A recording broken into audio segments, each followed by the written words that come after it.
there's no purpose in your life. You know, people need to have purpose to get up. They need purpose to perform. You need to get to a point in your life where there's nothing on the docket. There is no 5K. There's no I'm going to get into school to be this or that and still perform to the highest level. Because what people don't get is one day that thing's going to come up. And if you're not constantly performing without purpose, you're not going to be ready when the time comes. It's this magical thing, purpose, that we're all looking for. But what's funny about it all is that we need these things to perform. But we don't take a second to realize the purpose is always there. The purpose never leaves us because the very purpose is you. You are always the purpose. There may be another purpose, like being a SEAL or going to college or whatever, but the main purpose in life is you. So if you wake up in the morning and you don't want to do something, you don't care enough about yourself. And that's what you need to really research is, man, why am I not doing this for myself? Because that is the number one purpose in life, is to better oneself. So that's the only purpose I fucking need. So the reason I get up every day, even though there's no race or there's no school, there's nothing in front of me, is because I have pride in myself. But where do you go to? You wake up on a morning, it's cold, it's wet, it's dark, you've got no cartilage in your knee, you've got shitty shorts, whatever it is that's the issue today. Keep talking. You've got these problems, right? I need you to keep talking about what you were just saying. It's warm on the couch. That's Your it. missus says stay in That's bed. it. It's comfy, That's it's it. cozy. That's You've got it. work later on. You had an argument last night. You're slightly it. hungover. Because I know every motherfucker ain't gonna do what I'm gonna do. So this is how you level up. That's how you level up. I know there's a whole bunch of people with that right there. That fires me up. That makes me fucking happy what you just said. That brings joy to my life right there. Why? Because I know there's so many people that have the ability and just refuse to get off that couch. Refuse to study a few more hours. Refuse to go deeper, to go further. And that's where I gain the advantage. It's so easy to be great nowadays, my friend, because most people are weak. Most people don't want to go to that extra mile. Most people don't want to find that extra because it sucks. It's miserable. It's lonely. You talk about that you were kind of, lonely by yourself. I was the same way. And that used to hurt me growing up. Now I fucking thrive in that shit. That's the only place to be. Well, that was one of the things that is so surprising about growing up through difficulty, So loneliness is one example, right? Mm-hmm. Growing up as a lonely kid. What you realize is a lot of the things that you feared or hated or were embarrassed about as a child end up being the genesis of the things that you're most proud about as an adult. Mm-hmm. So the fact that you can work and thrive in solitude gives you the opportunity to be able to move to America and start a podcast, or decide to do Hell Week 3 times in a row, or it doesn't matter how long or dark the course is, you're just going to stay.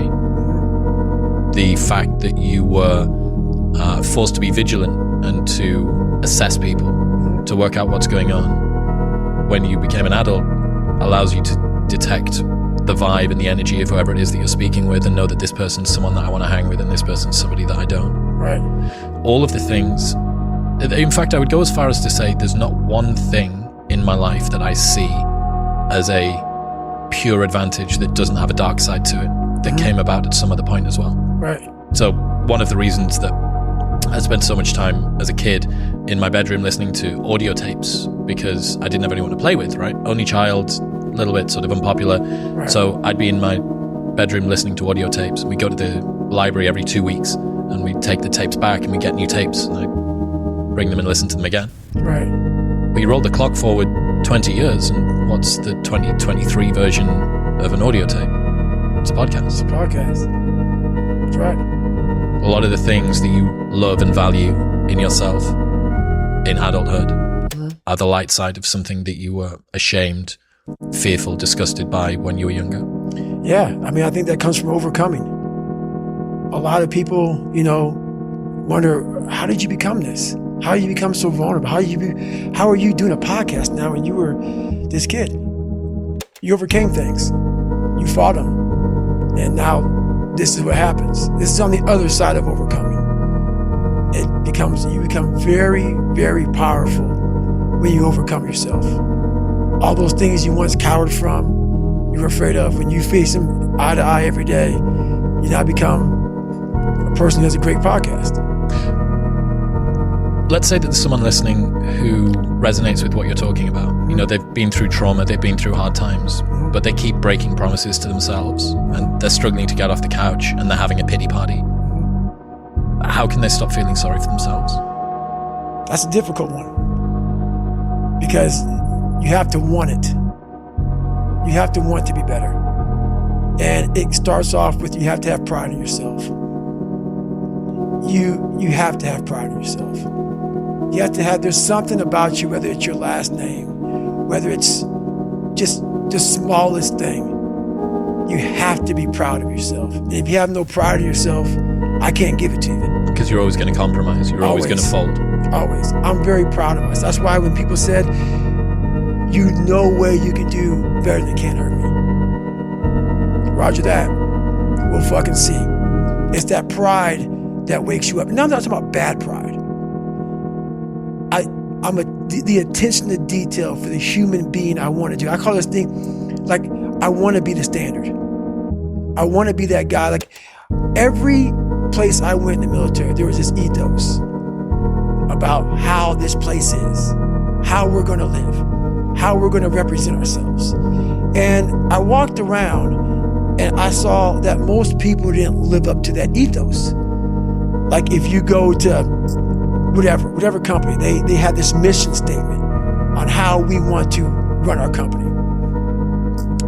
I made one for myself on how I want to be.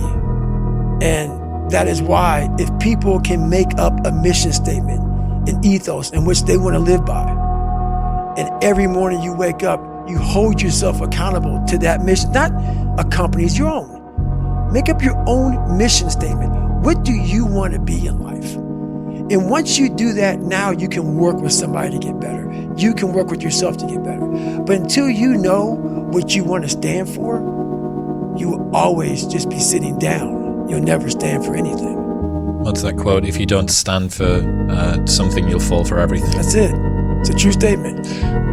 In the book, you talk about Roger that, there being two types of Roger that. I absolutely adore the second type. Received orders given, expect results. That's it. So cool. Above and beyond, more than was expected. That's right. To the letter. That's Roger that. That is, for me, what Roger that means.